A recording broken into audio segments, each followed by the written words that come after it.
A lot of things are happening today in Nigeria, and it is very important for us to discuss these things.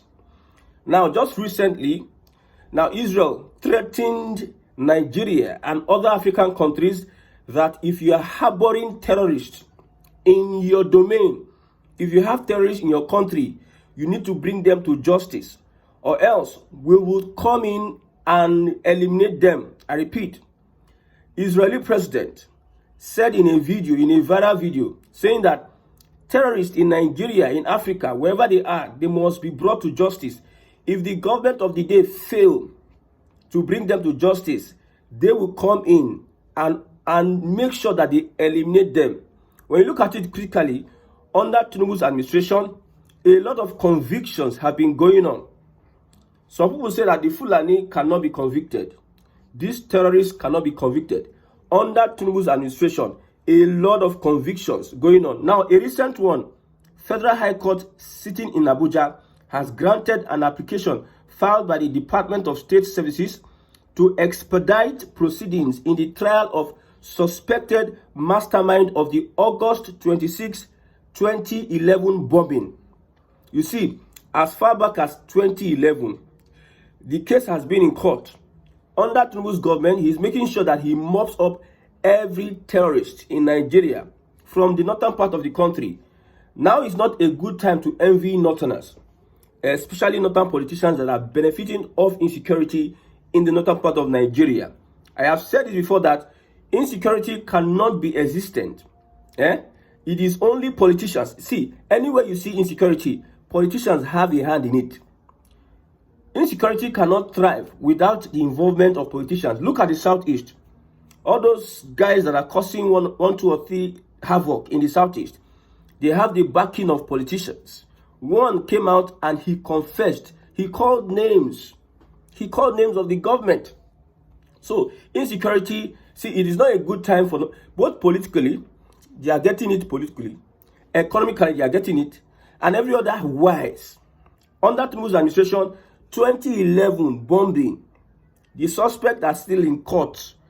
So they came out and said, we must make sure that we facilitate, expedite, make sure that it is fasting this their trial.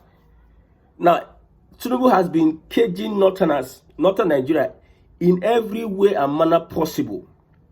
Just yesterday, Gbajabiamila rallied former legislators. Everybody is being put in the box. They are boxing everybody. Former legislators. With the nepotism of Tinubu, with the appointment of Yorubas in his government, with everything that has been happening, yet he's reaching out to former legislators in northern Nigeria, come and support Tinubu. Most of them have no option. Now, this is the system, the style, I believe, the president, Bola Tinubu, is using. He will make sure he cripple you. He takes away your means of survival. He will make sure he does that. And at the end of the day, he will come and invite you to the table. Come and eat. Now, him be the reason why you are suffering. You are in that position. Now, they cause you the wahala. Then you come smile to you. Come and eat. That is what Tinubu is doing to northern Nigeria. He is crippling them. He's subduing them in every way and manner possible. I've been asking this question. How can the ADC now fund their elections? Elections in Nigeria is not my mind. We know that the ADC is preparing to present Atiku Northerner as a candidate for 2027 general elections. The question is, looking at the way Tinubu is going about these northern politicians, how can they be able to sustain and fund the electoral campaigns, mobilization of their people, and bribe of this one, all those structure, to water their structure? What funds would they use? Because in every way and manner, most of these politicians, they benefit of insecurity. California, whether it's a creation, but it is something that is existent in northern Nigeria. A gram is $27 million, according to reports. And this is what most northern politicians are benefiting. I have said it before that if you, in your compound, you just discover that there's a mineral resource there. What the politician will do is that they will take the land from you and they will barricade you from that land. They will not allow the community, the people, access to that land. And as politicians as they are, corrupt, wicked, they will now start stealing the resources. That is why every state now wants to have airports. Whether it is economically good to have an airport, whether you can be able to maintain it, they don't care. They just want to have an airport whereby they can fly out and land. And most of these airports, they are being used to transport illegal resources. Look at Zamfara State. What do they need an airport for? Airports, they are just there, moribund. They don't even bring anything to the state. Look at Ebonyi State. Governor Umahi, he built an airport. What does he need an airport for? He built a children's park. He built airport. They paint a different color. Riot. It can't be like a amusement park. And he spent billions on runway. Billions on runway. You can see the kind of people you have. So as it stands, Northern Nigeria is on trial under Tinubu's government. Northern Nigeria is standing trial under Tinubu's government. Now for Israel, there's a global war against terrorism and terrorists. A global war. And Nigeria is cooperating with Israel in that aspect. Tinubu knows beforehand, he knew that Northern Nigeria will be a problem. So he has to cross them in every means and way possible. And he's doing it and he's getting his results. I've told you that I don't even believe that Tinubu is a Yoruba person, a Yoruba man. Till tomorrow, I will not still believe. Until they show me his father's house, until his lineage. Maybe somehow, somebody comes out to affirm that. But the way this guy is doing, my brother, the way Tinubu is going, if he comes for third term, you just ask the SGF, they will run one package. Look at what he did in River State. The military administrator said, despite the fact that people were saying this is unconstitutional, this is this is that, Tinubu don't even look at anybody's face. Mr. Abbas, go to River State. Fubara, come on there. The guy go. Fubara, come. What is wrong with you? A president and a governor.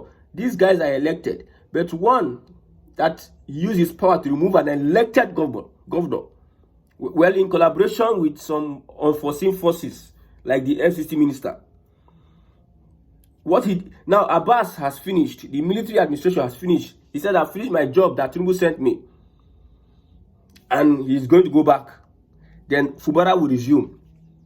If Tinubu adjusts the law and the constitution whereby he can have a third term, you'll be shocked that your Nigerian politicians cannot do anything. It is under Tinubu, I know, say most of these politicians, they don't get mouth, they don't get clout. I've told you before that in Northern Nigeria, where are the influential politicians that can stand now and push a movement? There are no. We only have certain politicians that are influential. We have Tinubu, we have Obi. These are two influential politicians that cuts across Nigeria. There's no northern politician that can, even Aregbesola, southern politicians are becoming much more powerful under Tinubu's government. And look at it critically. I don't know whether Northern Nigeria is just sitting at the back trying to observe. Let's see what people are doing. They are stooping to conquer. Like the normal behavior of a Fulani, he comes to an environment, he just studies the environment, and he becomes a humble person, a good person. He has his agenda. He get it where he get from mind where he want to achieve. He humbles himself and looks at you. At the end of the day, he takes his time, builds his capacity, and also strike. Maybe that is what Northern Nigeria wants to do under Tinubu's administration. But as it is now, my brother, Southern politicians are becoming much more influential. They will decide which region or who becomes president. Over the years, it is Northern Nigeria. North will decide.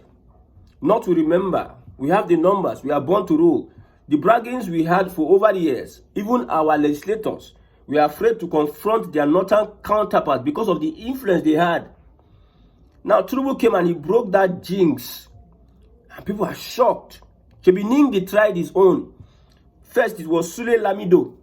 He wanted to use his northern prowess and everything to win the Senate seat. They play the politics, then show him say another sheriff is in town. After that one, Ningi trying on. The bully from Tinubu's government on politicians shows you that if it is possible that he has a third term, you know, an average politician and Nigerian, they have a price. Your military, they can bribe, then they have a price. Your police, they can have. Now, in charge of police, Yoruba man. In charge of military, Yoruba man. in charge of DSS, Yoruba man, in charge of which other one, NSCDC, all of them. I'm telling you. So a lot of things are happening. No wonder Gumi and Co, they have gone underground. They are hiding. We know they see their face anymore. You know they talk again. Is it because Israel is threatening? Or don't they want security for the region? You know, say Israel, don't they like use eyes, say terrorists. If they see terrorists, they know they don't send what the world is saying. You see, that's why I told you that. See, the way the world is being structured today, we need to be very, very careful as Nigerians, as Africans. The way the world is going, everybody is being conservative on regional basis. You see, there's a BRICS, there's a NATO. Alliances are being formed because some people are trying to change the order. My pain is that we in Africa, we don't even know what is going on. I want is to just eat, drink, and sleep, drive motor, build house, die, throw away, without being no wonder some big men in America will say that they should eliminate 1 billion people that are just there as parasites. Most of us Africans, our contribution to this world, we are just there as consumers and parasites. We don't add value to the world we find ourselves. That's what I'm telling you. So in the world, Israel, look at Israel and Gaza. Despite the fact that over 135 countries voted against Israel and the United States, Israel and the United States, they call the bluff of every other person in the world, and they are doing that thing. So Israel is seeing terrorists, insecurity. If them count in Israel soldiers within 3 months, 3,000 or 4,000 or 5,000 Israel soldiers within 3 months in northern Nigeria, they go flush with intelligence, with precision, with everything they have.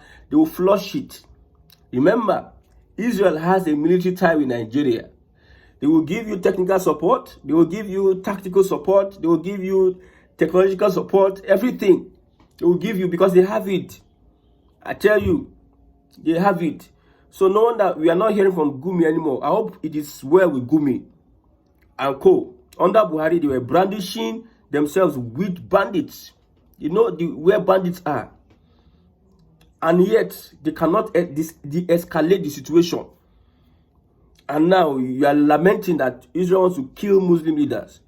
Well, you see, I don't think northern Nigeria will be able to survive after Tinubu's administration.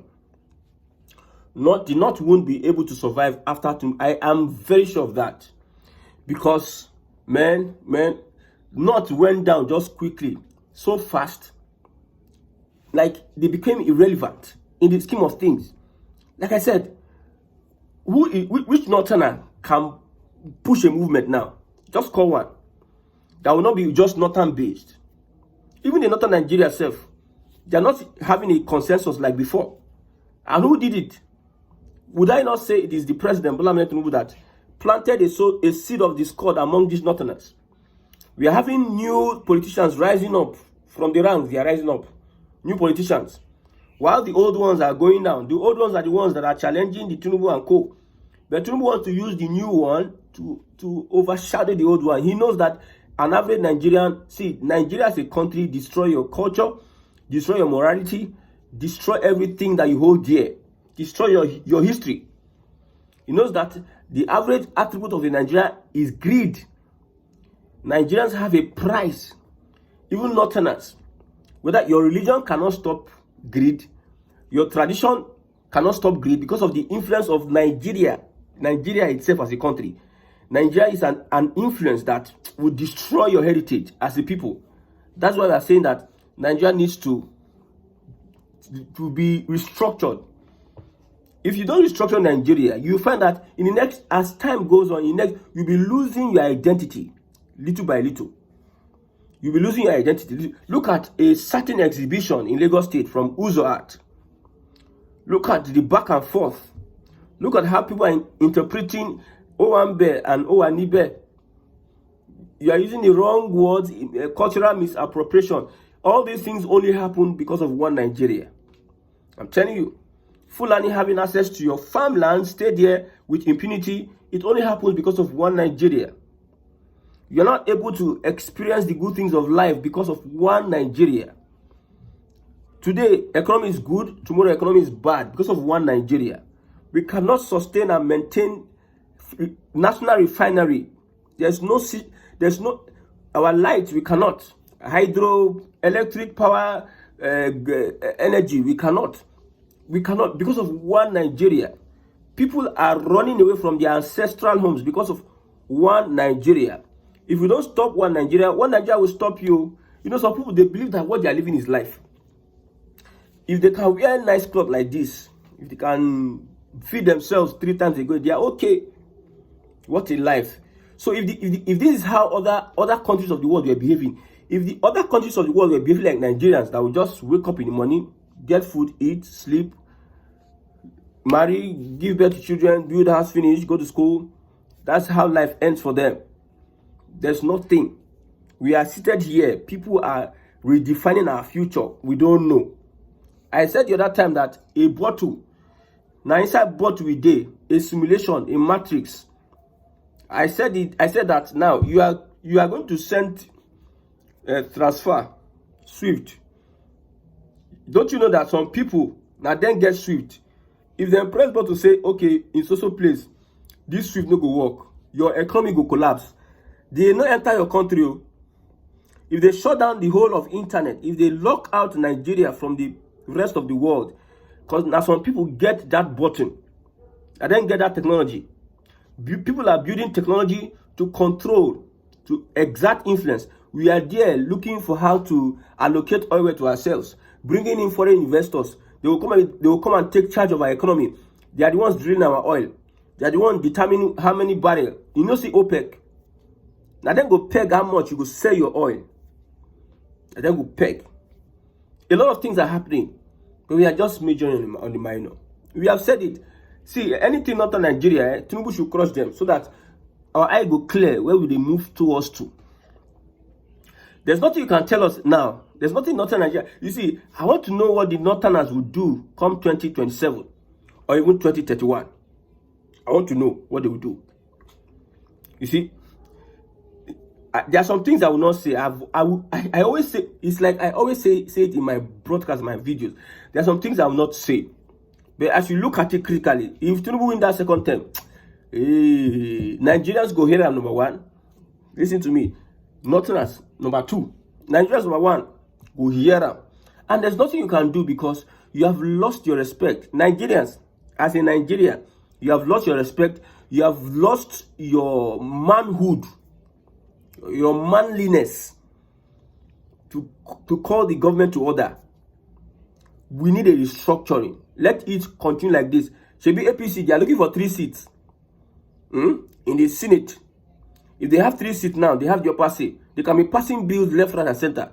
They need 2/3 of the House to be able to influence decisions or pass bills.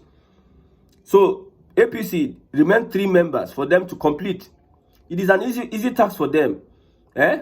What Gbajabiamila said during this ex-legislators meeting, and he was mobilizing former lawmakers to support Tinubu. What he said is that Tinubu did not behave like a politician. He behaved like a leader. He started his reforms. Like what usually politicians do is that their first term, they want to please everybody. They'll do everything fine. Men's pleasers. They want to please Nigerians and everything. When they enter second term, they go do their own. But this one, Tinubu just they do what thing they do. You never even look person face. 2027, if Tinubu win that election, you go know how far. From 2026 next year, you said will see the little things will going to happen. I'm telling you, it will shock you. It will shock you. I don't pray that you are going to suffer. But like I said, the Nigerian system is not designed for you to have any good life. I will keep on saying it until you enter your cerebellum or cerebellum. It's not designed for you to have a good life. If you want to wait till eternity, wait. Look at Nepal now, revolution, Gen Z revolution. It has warranted for the Gen Z to appoint somebody who is going to take over government. They did not even spend money for election. This one was like, that is a system. They are changing the system because the first one did not favor them. They all came together. These people are multi-ethnic. It's not one ethnicity. They get over 100 ethnicities. If I'm correct, I stand to be corrected. But they were able to exert change and influence change and brought in somebody. Would that happen in Nigeria? It cannot happen in Nigeria because, see, we are all clubbed. Different people with different understanding of life, different goal, different agenda, different background, different orientation, brought together like that, forced together like that. The controllers are in Britain and US doing their bidding, looking for somebody they can use to tie everybody together by force. So when they tie people by force, there can never be meaningful change. It is when the imperialists, the colonial masters, decide that, yes, you people will eat, then you go eat.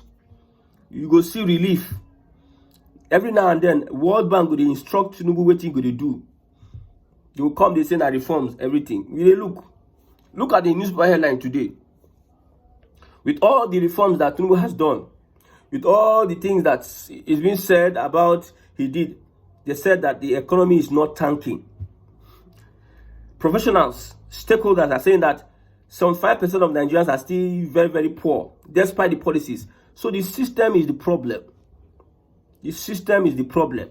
If you allow, see, when they started telecommunications, MTN and other Starcoms and everything came, we only had Nitel.